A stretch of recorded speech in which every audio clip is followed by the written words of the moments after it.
Кайрымдуу болуу ар бир жаштын колунда. Бүгүн Ош технологиялык университетинин жаштар комитетинин уюштуруусунда улуттар достугу кайрымдуулук жарманкеси болуп өттү. Анда ар улуттун өкүлдөрү өз улуттук тамактарын жасап жарманкеге алып чыгышкан. Аны келген катышуучулар студенттер жана шаар тургундары, мугалимдер сатып алышкан. Жаштар комитети тарабынан уюштурулган кайрымдуулук иш-чарасынын максаты муктаждарга жардам берүү жана жаштарды кайрымдуулукка чакыруу болуп саналат.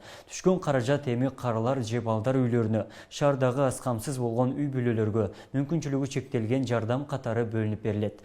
Бүгүнкү иш-чарага келген коноктор активдүү катышып, тамак аштын түрлөрү баары сатылды. Ал эми кайрымдуулук жыл сайын өтүп келген, мындан ары да уланат. Бұл қайрымдуу болгон адамдар биздин сап башыбызда, катарыбызда көп экендигин билдирет. Албетте, бүгүнкү уюштуруп жаткан командага мен терең ыраазычылык билдиргим келип кетет.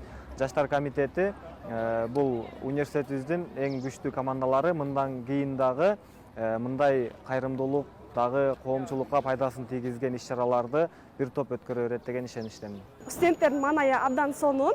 Факультеттер ар улуттун тамактарын жасашкан. Мисалы өзбекский, турецкий жана ошондой эле кыргыздын улуттук тамактары дагы бар. Сусундуктар, салаттар бардыгы сонун маанайда студенттерге жана мугалимдерге баарына жагууда.